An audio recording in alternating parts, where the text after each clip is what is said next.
Hello friends, welcome to today's lecture on question banks. We'll do question banks from UWorld. So let's start. In this question, a 65-year-old man comes with severe fatigue and also the upper abdominal fullness, early satiety and unintentional weight loss. He has no fever, night sweats, cough or rash, and he has not used any tobacco, alcohol or illicit drugs. Then his mucus is paler with no scleral icterus and lungs and heart sounds are normal. There is mild hepatomegaly and the spleen is also palpable close to the midline of the abdomen. The lab finding shows pancytopenia. Peripheral blood smear shows immature granulocytes, nucleated erythrocytes and teardrop cells. Then the bone marrow aspiration yields no marrow. So which of the following histopathologic feature is most likely to be present in this patient's spleen presentation? So the answer here is D, that is large islands of hematopoietic progenitor cells.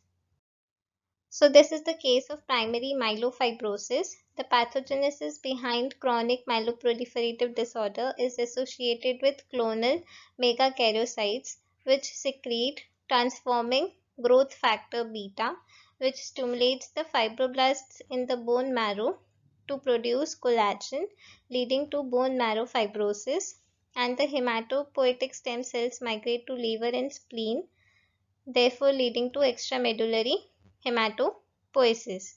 The manifestations include the severe fatigue, hepatomegaly with massive splenomegaly, which can compress the stomach. Then also it leads to more than one kind of cytopenias with dacrocytes, which is teardrop cells on peripheral blood smear, and on bone marrow aspiration we see that it is often dry tap due to fibrosis. So primary myelofibrosis is a chronic myeloproliferative disorder which is due to the clonal expansion of atypical megakaryocytes.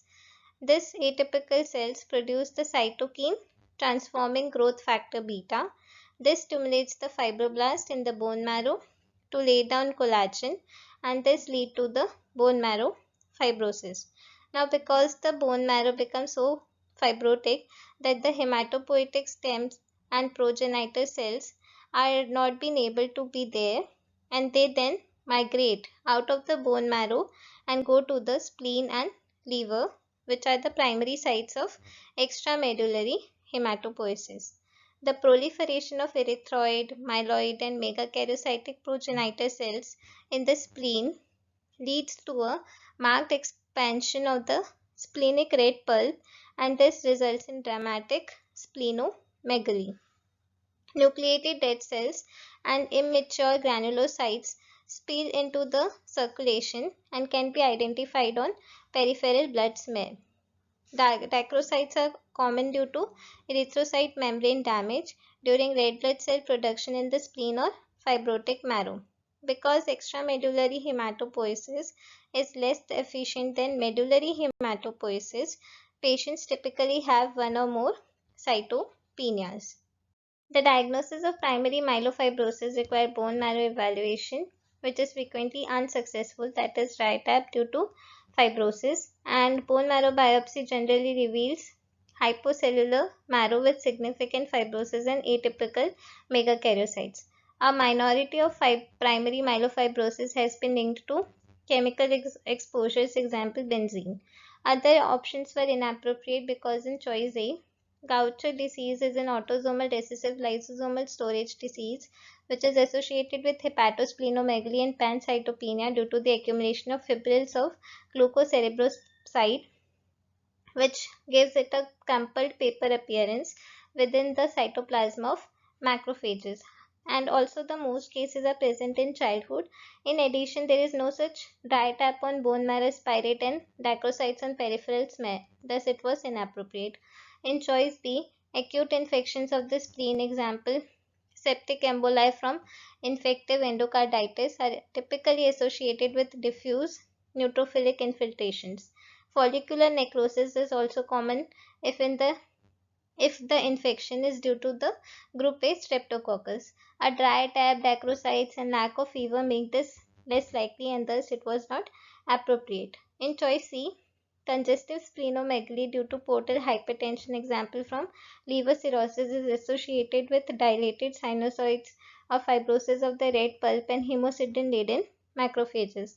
And also here also a dry tap and dacrocytes would be atypical, thus it was also not appropriate. In choice E, splenic non-scintillating granulomas are common in sarcoidosis, some malignancies, and some infectious disorders. However, a dry tap and dacrocytes make primary myelofibrosis far more likely, and thus it was not appropriate. In summary, primary myelofibrosis is a chronic myeloproliferative disorder associated with bone marrow fibrosis. Extramedullary hematopoiesis leads to marked expansion of the splenic red pulp with hematopoietic progenitor cells and results in massive splenomegaly. Patients also usually have hepatomegaly, cytopenias, and peripheral smear abnormalities, example, dacrocytes, nucleated red cells, and immature granulocytes as seen in this patient. So in this peripheral blood smear, we can see dacrocytes, that is this teardrop shaped RBCs. So this slide reveals bone marrow specimen where we can see increased collagen deposition leading to bone marrow fibrosis. So a 50-year-old man with a long history of alcoholism is admitted to the hospital with difficulty breathing. The blood pressure is decreased, pulse is increased, respirations are increased, and the pulse oximetry is also decreased. Physical examination shows bilateral basal crackles, increased jugular venous pressure, hepatomegaly, ascites, and peripheral pitting edema. Chest X-ray demonstrates cardiomegaly.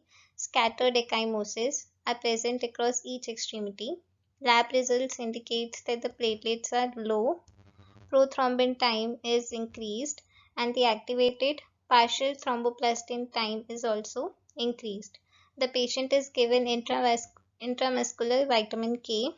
2 days later, his lab results are unchanged. Which of the following is the most likely cause of the patient's lab abnormality? The answer to this question is B, factor 7 deficiency. Now, this patient has liver dysfunction due to alcoholism. The liver synthesizes many proteins, including clotting factors. Chronic alcohol use lead to progressive hepatic fibrosis or cirrhosis, leading or resulting in acquired coagulopathy. Clotting factors 2, 7, 9, and 10 are produced initially by the liver in an inactive form and then activated by vitamin K dependent carboxylation. Factor 7, which is a part of the extrinsic pathway, has the shortest half-life of all coagulation factors. Prothrombin time accesses the extrinsic and common pathways of coagulation, and it is the first to become abnormal in liver disease. This patient's PT prolongation is likely due to factor 7 deficiency in the setting of cirrhosis. Because clotting factor synthesis is impaired, PT may not improve with vitamin K supplementation as there are insufficient quantities of clotting factors to undergo vitamin K dependent carboxylation or activation. The liver also synthesizes albumin, and hypoalbuminemia results in ascites and peripheral edema. In addition, severe cirrhosis causes high output heart failure due to chronic splenic vasodilation and development of mesenteric and intrahepatic arteriovenous shunts. Other options are incorrect because in choice A, dietary vitamin K deficiency impairs activation of factors 2, 7, 9, and 10. Risk factors include severe malnutrition, example in cases of alcoholism, and long-term antibiotic use which alters the vitamin K producing gut flora. But in vitamin K deficiency, if the supplementation would be given, then it would have improved PT. But this was not the case, and thus the choice A was inappropriate. In choice C, in contrast to other coagulation factors, factor 8 is synthesized by the endothelial cells. As part of this intrinsic pathway, factor 8 deficiency results in prolonged activated partial prothromboplastin time with a normal PT. Hemophilia A is an X-linked recessive disorder of factor VIII deficiency. Since the PT was prolonged, thus this was not the correct option.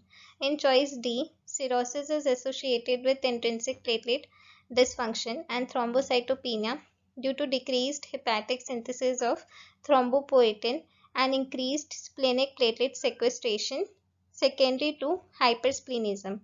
Platelet dysfunction and significant thrombocytopenia, example platelets less than 50,000 per mm³ leads to mucocutaneous bleeding or petechiae and prolonged bleeding time, but it does not affect the PT. Hence, choice D was inappropriate. In choice E, von Willebrand disease caused defects in platelet adhesion and coagulation due to associated factor VIII deficiency. PTT may be normal or prolonged based on the level of factor VIII deficiency, and platelet aggregation to lysocytine will be abnormal in such cases. So this was also inappropriate. So this slide demonstrates the signs of the liver cirrhosis. First and the foremost is jaundice. Second is portal hypertension, which further includes esophageal varices, splenomegaly, ascites, caput medusae, and anorectal varices. Third is hyperesterinism, which is also known as hyperestrogenism, which is a condition or a state of excess of estrogen.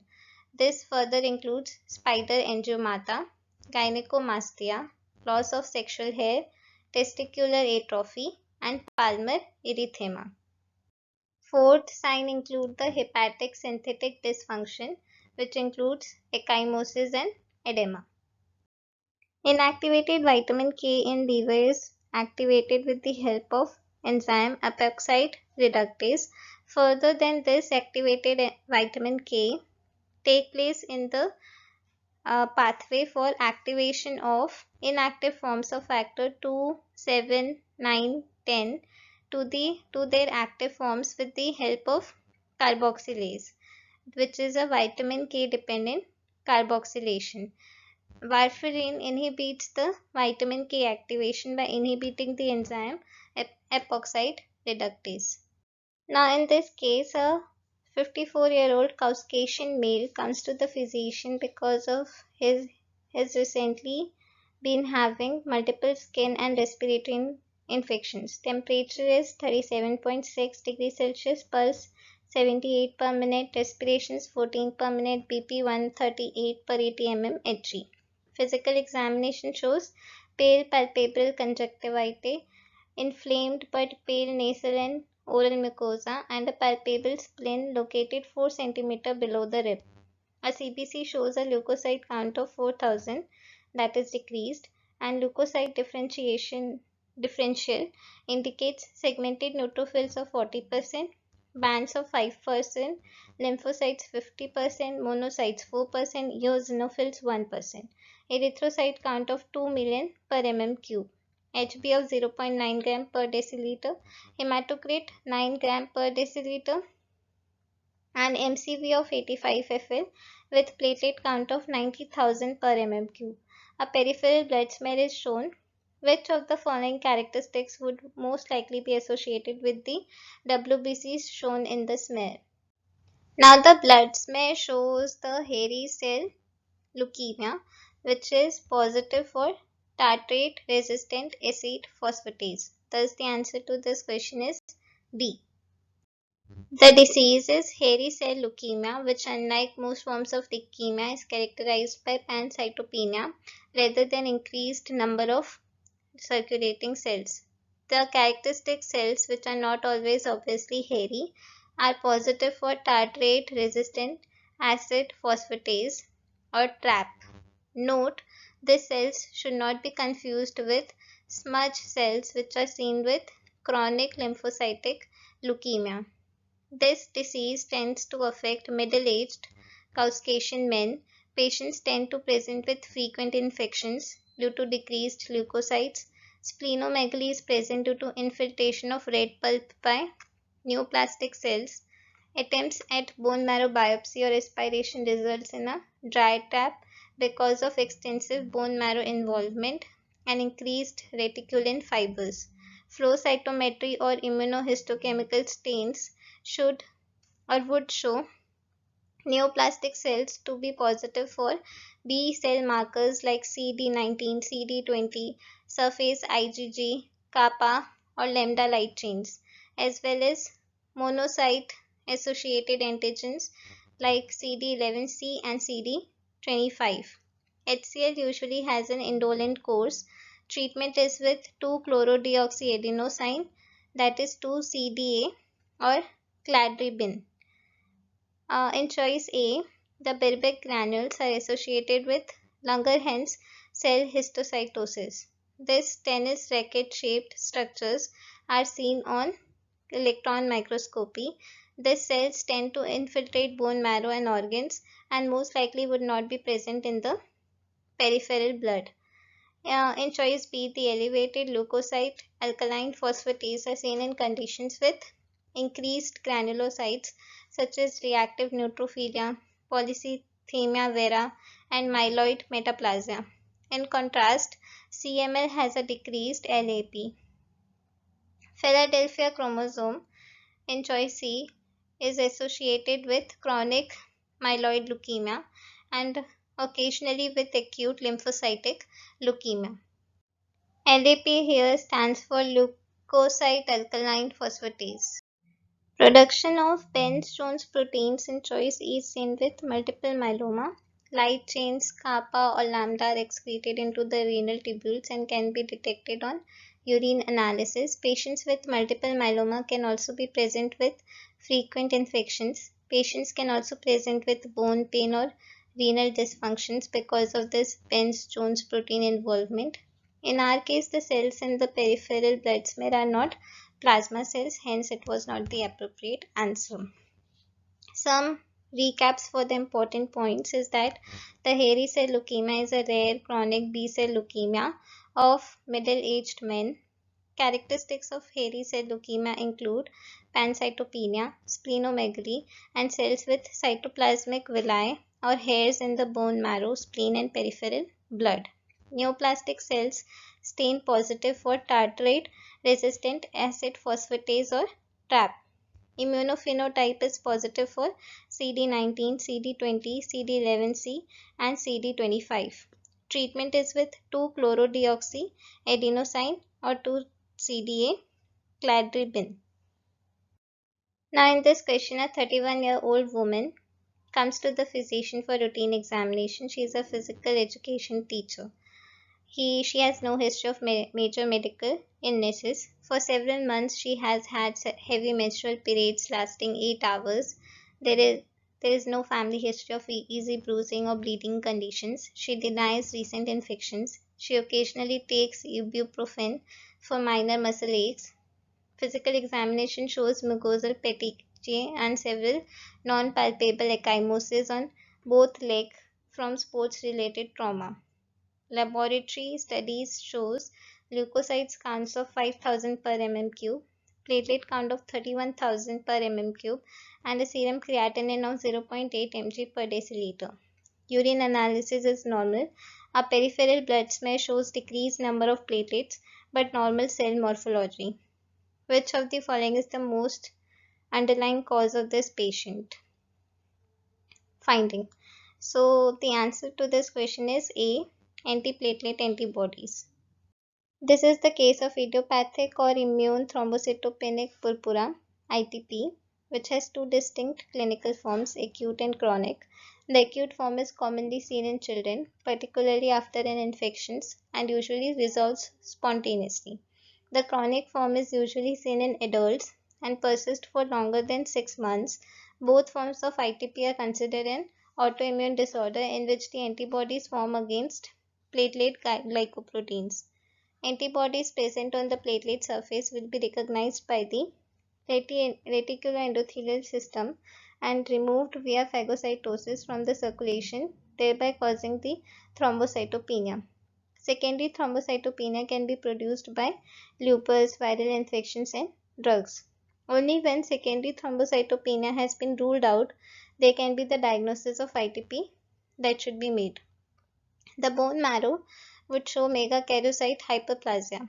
Peripheral blood smear would show presence of large immature platelets that are released earlier as a compensatory mechanism in response to increased platelet destruction.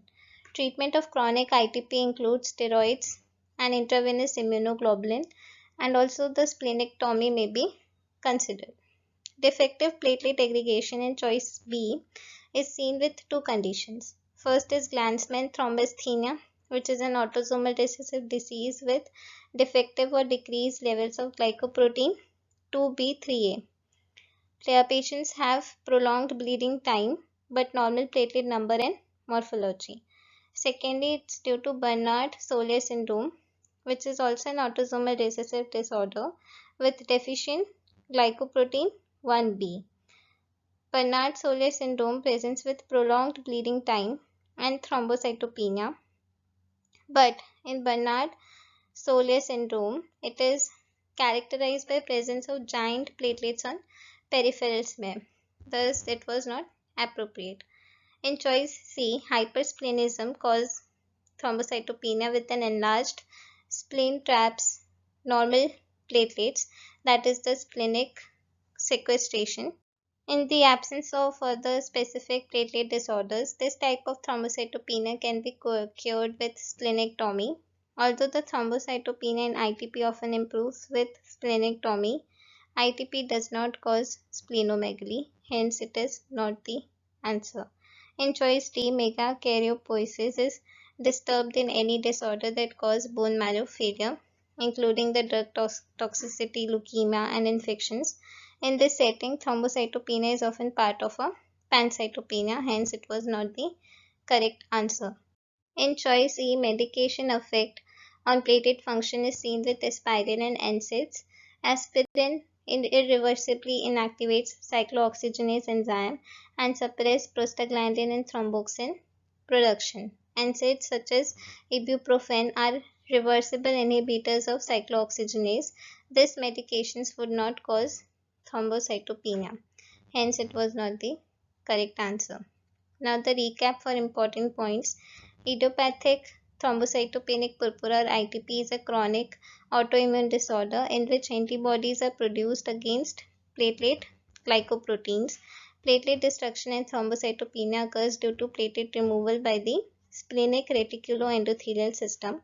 Only when secondary thrombocytopenia like lupus, viral infections, and drugs has been ruled out can the diagnosis of ITP be made. Now, in this question, a 48-year-old man comes because of neck masses, which is increasing in size. He denies any prior history of trauma, fever, and sore throat. Physical examination shows bilateral non-tender cervical lymph adenopathy. Spleen and liver edges are palpable.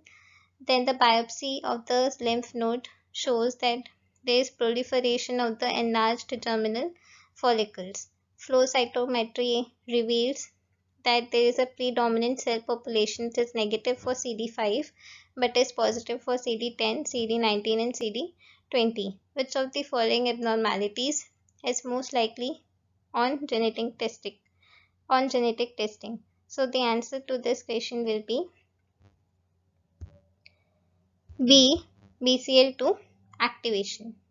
So this is the case of follicular lymphoma, which is derived from B cell line where the neoplastic cells resemble germinal center B cells. While diffuse large B cell lymphoma is the most common type of non-Hodgkin lymphoma, follicular lymphoma is the most common indolent form of non-Hodgkin lymphoma in the United States.